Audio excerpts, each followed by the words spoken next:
दूसरे टेस्ट मुकाबले के दूसरे दिन आया रविंद्र जडेजा और रविचंद्रन अश्विन का तूफान बांग्लादेश के सामने खड़ा किया 515 रनों का विशाल स्कोर। नमस्कार दोस्तों, स्वागत है आपका एक बार फिर हमारे चैनल धाकड़ क्रिकेट में। दोस्तों, भारत और बांग्लादेश के बीच कानपुर में खेले जा रहे दूसरे टेस्ट मुकाबले के दूसरे दिन टीम इंडिया के बल्लेबाज रविंद्र जडेजा और रविचंद्रन अश्विन ने तूफानी बल्लेबाजी करते हुए टीम इंडिया की बल्लेबाजी में अर्धशतकों के साथ बेहतरीन योगदान दिया। तो इसके बाद गेंदबाजी से भी कमाल दिखाते हुए बांग्लादेश की आधी टीम को पेविलियन भेज दिया। तो दोस्तों, हम आपको इस मुकाबले का पूरा हाईलाइट तो इस वीडियो में बताएंगे, लेकिन दोस्तों उससे पहले आप भी इन दोनों ऑलराउंडर खिलाड़ियों के बेहतरीन परफॉर्मेंस को देखकर खुश है तो इस वीडियो को दिल से एक लाइक जरूर कर दें। हम इस वीडियो का लाइक टारगेट रख रहे हैं मात्र 150 लाइक, तो इस टारगेट को जल्द से जल्द पूरा करें। और साथ ही दोस्तों, इन दोनों खिलाड़ियों को आप बल्लेबाजी व गेंदबाजी में 100 में से कितने अंक देंगे, आप हमें कमेंट करके ज़रूर बता सकते हैं। साथ ही दोस्तों, चले जानते हैं इस पूरे मुकाबले के दूसरे दिन के खेल का पूरा हाईलाइट, जहाँ पर दोस्तों आपको बता दें कि पहले दिन भारतीय टीम ने 326 रन बनाए थे।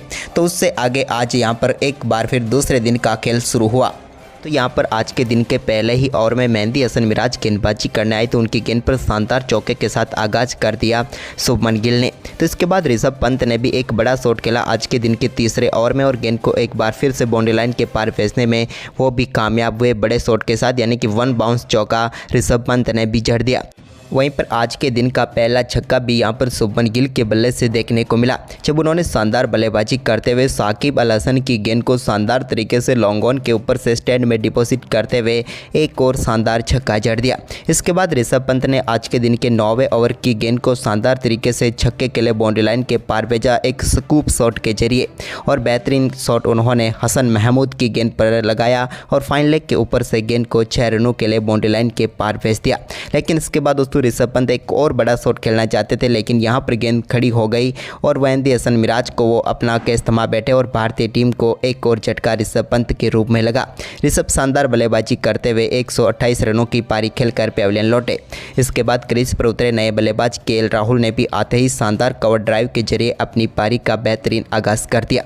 तो वहीं पर इसके बाद 13वें ओवर में भी एक और शानदार चौका मोमिनुल हक की गेंद पर लगाने में कामयाब हुए शुभमन गिल, जब उन्होंने यहां पर कवर पॉइंट के बीच में से गेंद को शानदार तरीके से गैप में डाला और एक और चौका जड़ दिया। इसके बाद दोस्तों यहां पर केएल राहुल ने 15वें ओवर में भी एक शानदार शॉट खेला और कवर ड्राइव के जरिए गेंद को एक बार फिर से चौके के लिए बाउंड्री लाइन के पार भेजकर अपनी पारी का दूसरा चौका जड़ दिया। वहीं पर आज के दिन के 17वें ओवर में भी केएल राहुल ने स्टेप डाउन करते हुए गेंद को एक बार फिर से बाउंड्री लाइन के पार भेजने में कामयाब हुए।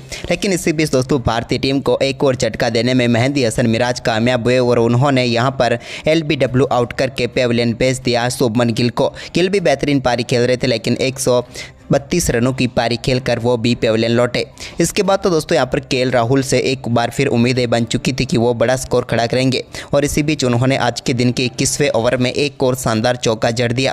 लेकिन केएल राहुल का ये शानदार परफॉर्मेंस जारी था। इसी बीच उन्होंने आज के दिन के 23वें ओवर में भी शानदार तरीके से गेंद को चौके के लिए बाउंड्री लाइन के पार भेज दिया और आज के दिन का अपना ये चौथा शानदार चौका जड़ा।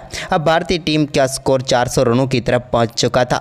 लेकिन इसी बीच दोस्तों आज के दिन के आखिरी ओवर में, यानी कि पहले सत्र के आखिरी ओवर में भारतीय टीम ने केएल राहुल के रूप में एक और विकेट गंवाया।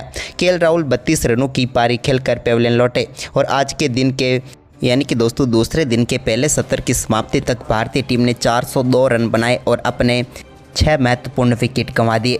यानी कि भारतीय टीम की अब सारी उम्मीदें अगले सत्र में आ चुकी थी रविचंद्रन अश्विन और रविंद्र जडेजा के ऊपर, क्योंकि यही 2 बल्लेबाज कमाल कर सकते थे। वैसे पहले सत्र की बात करें तो भारतीय टीम ने 76 रन बनाए और अपने 3 महत्वपूर्ण विकेट इस सत्र में भी गंवाए, जिसके चलते ये सत्र बांग्लादेश के नाम गया।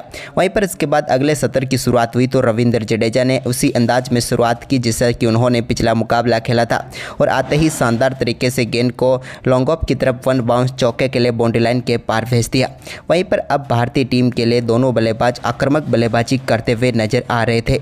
इसके बाद आज के दिन के 31वें ओवर की तीसरी गेंद पर भी रविचंद्रन अश्विन ने नाहिद की गेंद पर एक बार फिर से गेंद को बेहतरीन तरीके से चौके के लिए बाउंड्री लाइन के पार भेजा और नाहिद की गेंद पर शानदार चौका उन्होंने जड़ दिया। लेकिन इसी ओवर में बेहतरीन बल्लेबाजी करते हुए नाहिद राणा की एक और गेंद को भी उन्होंने शानदार तरीके से कवर की तरफ खेला और एक और चौका जड़ दिया। यानी कि इस ओवर में 2 बेहतरीन चौके नाहिद राणा की गेंद पर देखने को मिले रविचंद्रन अश्विन के बल्ले से। इसके बाद रविंद्र जडेजा भी कहां पीछे रहने वाले थे। हसन महमूद की एक थोड़ी सी शॉर्ट गेंद को उन्होंने पुल कर दिया और गेंद को सीधे स्क्वायर लेग के ऊपर से छक्के के लिए बाउंड्री लाइन के पार भेजते हुए 72 मीटर का शानदार छक्का उनके बल्ले से देखने को मिला।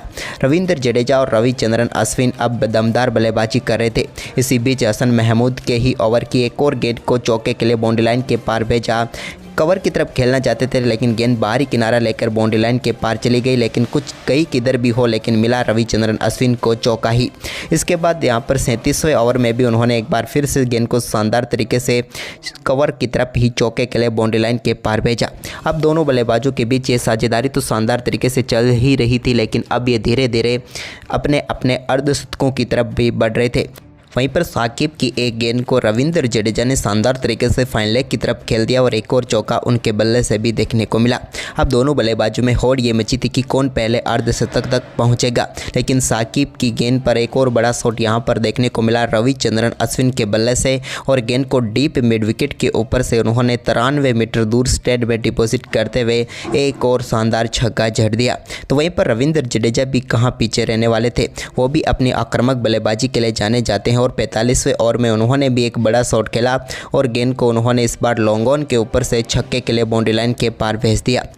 इसके बाद 47वें ओवर में भी रविंद्र जडेजा ने एक बार फिर से अपना आक्रामक खेल दिखाया और एक बार फिर उनके सामने साकिब अल हसन आए तो उनकी गेंद पर भी उन्होंने बड़ा शॉट खेला, बिल्कुल स्ट्रेट शॉट और डाउन द ग्राउंड गेंद को चौके के लिए वन बाउंस बाउंड्री लाइन के पार भेज दिया। इसके बाद रविचंद्रन अश्विन ने 48वें ओवर में मिले सिंगल के साथ ही शानदार बल्लेबाजी करते हुए अपना बेहतरीन अर्धशतक पूरा कर लिया और टीम के लिए एक और महत्वपूर्ण पारी यहां पर खेल डाली रविचंद्रन अश्विन ने। इसके बाद दोस्तों आज के दिन के 50वें ओवर में यहाँ पर हसन महमूद की एक और गेंद को यहाँ पर फाइन लेग की तरफ खेला रविंद्र जडेजा ने और इस गेंद पर उन्होंने दौड़कर 3 रन पूरे किए और 3 रनों के साथ ही उन्होंने भी शानदार बल्लेबाजी करते हुए अपना शानदार अर्धशतक पूरा कर लिया। भारतीय टीम के लिए रविंद्र जडेजा की एक और महत्वपूर्ण पारी यहां पर देखने को मिली और इस अर्धशतक के साथ ही इन दोनों बल्लेबाजों के बीच शानदार शतकीय साझेदारी भी पूरी हो गई। वहीं पर इसके बाद दोस्तों आज के दिन के 55वें ओवर में मेहंदी हसन मिराज की एक और गेंद पर बड़ा शॉट यहां पर रविचंद्रन अश्विन के बल्ले से देखने को मिला और इस बड़े शॉट के साथ ही गेंद को उन्होंने स्टैंड में डिपॉजिट करके एक और शानदार छक्का जड़ दिया। इसके बाद दोस्तों आज के दिन के दूसरे सत्र के आखिरी गेंद पर रविंद्र जडेजा ने एक और बड़ा शॉट खेला और इस शानदार छक्के के साथ ही भारतीय टीम ने अपनी पारी भी घोषित कर दी और पहली पारी में भारतीय टीम ने 515 रनों का विशाल स्कोर खड़ा किया। रविंद्र जडेजा और रविचंद्रन अश्विन के शानदार अर्धशतकों की बदौलत भारतीय टीम यहां पर पहुंच पाई। तो वहीं पर इसके बाद तीसरा सत्र शुरू हुआ तो यहां पर बांग्लादेश की टीम ने बल्लेबाजी करने उतरी। वहीं पर बांग्लादेश की टीम के लिए पारी की शुरुआत करने उतरे जाकिर हसन और सादमान इस्लाम ने दोनों ने शानदार शुरुआत दी और शुरुआत से ही कुछ बड़े शॉट भी उनके बल्ले से देखने को मिले, जहां पर जसप्रीत बुमराह के ओवर में उन्होंने शानदार तरीके से एक बेहतरीन कवर ड्राइव के जरिए गेंद को बाउंड्री लाइन के पार भेजकर पारी का दूसरा चौका जड़ा। तो इसके बाद सादमान ने भी शानदार बल्लेबाजी करते हुए एक गेंद को पुल शॉट के जरिए बाउंड्री लाइन के पार भेज दिया। तो वहीं पर जाकिर ने तो एक बड़े शॉट के साथ शानदार छक्का जड़ दिया। शुरुआती 6 ओवर में ही 36 रन बना लिए थे बांग्लादेश ने, लेकिन इसके बाद रविचंद्रन अश्विन को गेंद थमाई गई तो उनकी गेंद पर भी जाकिर के बल्ले से एक और स्ट्रेट ड्राइव देखने को मिला जिस पर उन्होंने शानदार चौका जड़ दिया। लेकिन इसके बाद 8वें ओवर में जसप्रीत बुमराह ने टीम इंडिया को पहली सफलता दिला दी 45 रनों के स्कोर पर और शानदार कैच पकड़ा जाकिर का यहाँ पर स्लिप में बेहतरीन तरीके से यशस्वी जायसवाल ने और जसप्रीत बुमराह ने टीम इंडिया को पहली सफलता दिला दी। जाकिर अच्छी बल्लेबाजी कर रहे थे लेकिन आखिरकार वो भी 22 गेंदों पर 33 रनों की पारी खेलकर पेविलियन लौटे। इसके बाद रविचंद्रन अश्विन ने 11वें ओवर में भारतीय टीम को एक और सफलता दिलाई और सादमान इस्लाम को यहां पर शानदार गेंदबाजी करते हुए शुभमन गिल के हाथों कैच कराकर पेविलियन भेज दिया और भारतीय टीम को दूसरी सफलता 58 रनों के स्कोर पर मिल गई। यहां पर सादमान भी अच्छी बल्लेबाजी कर रहे थे लेकिन आखिरकार वो भी 22 रनों की पारी खेलकर पेविलियन लौटे। इसके बाद जसप्रीत बुमराह के सामने शानदार बल्लेबाजी करके दिखाई नजमल हसन सांतो ने और एक बड़ा शॉट खेला उनकी गेंद पर और गेंद को 6 रनों के लिए बाउंड्री लाइन के पार भेजने में वो कामयाब हुए। इसके बाद एक यहाँ पर स्वीप शॉट भी रविंद्र जडेजा की गेंद पर मोमिनुल हक के बल्ले से देखने को मिला। उन्होंने भी शानदार तरीके से गेंद को पावर शॉट लेग के ऊपर से चौके के लिए बाउंड्री लाइन के पार भेजा। तो वहीं पर नजमल हसन सांतो ने 18वें ओवर में एक रिवर्स स्वीप शॉट के जरिए गेंद को एक बार फिर से बाउंड्री लाइन के पार भेज दिया। लेकिन इसके बाद दोस्तों यहाँ पर शानदार गेंदबाजी करते हुए रविचंद्रन अश्विन ने मोमिनुल हक को बोल्ड करके पेविलियन भेजा और भारतीय टीम को तीसरी सफलता दिला दी 80 रनों के स्कोर पर। मोमिनुल हक भी यहाँ पर पूरी तरीके से सेट हो चुके थे, लेकिन आखिरकार वो भी 21 रनों की पारी खेलकर पेविलियन लौट गए और भारतीय टीम को तीसरी सफलता मिल गई। लेकिन इसके बाद दोस्तों यहाँ पर नजमुल हसन शांतो के साथ मिलकर मुशफिकुर रहीम को बड़ी पारी खेलनी थी, लेकिन वो ऐसा नहीं कर पाए और रविंद्र जडेजा की गेंद पर बड़ा शॉट खेलने के चक्कर में बाउंड्री लाइन के ऊपर अपना कैच थमा बैठे और भारतीय टीम को एक और सफलता मिल गई। 83 रनों के स्कोर पर चौथा विकेट गंवा दिया यहाँ पर बांग्लादेश की टीम ने। इसके बाद आज के दिन का खेल समाप्ति की तरफ बढ़ रहा था, तो यानी कि आज के दिन के आखिरी ओवर में गेंद सौंपी गई रविचंद्रन अश्विन और रविचंद्रन अश्विन ने अपना कमाल दिखाते हुए यहां पर साकिब अल हसन को पावर शॉट लेग पर खड़े यशस्वी जायसवाल के हाथों कैच करवा दिया और एक और सफलता भारतीय टीम को मिल गई। यानी कि दोस्तों आधी बांग्लादेश की टीम पेविलियन लौट गई मात्र 93 रनों के स्कोर पर और भारतीय टीम के पास अभी भी अच्छी खासी बढ़त इस मुकाबले में बची हुई थी। यानी कि मुकाबला अब भारतीय टीम की पूरी तरीके से पकड़ में नज़र आ रहा है दूसरे दिन ही। तो दोस्तों आज दूसरे दिन का ये खेल आपको कैसा लगा आप हमें कमेंट बॉक्स में ज़रूर बताएं और साथ ही इस वीडियो को अपने दोस्तों के साथ ज़्यादा से ज़्यादा शेयर ज़रूर करें। धन्यवाद।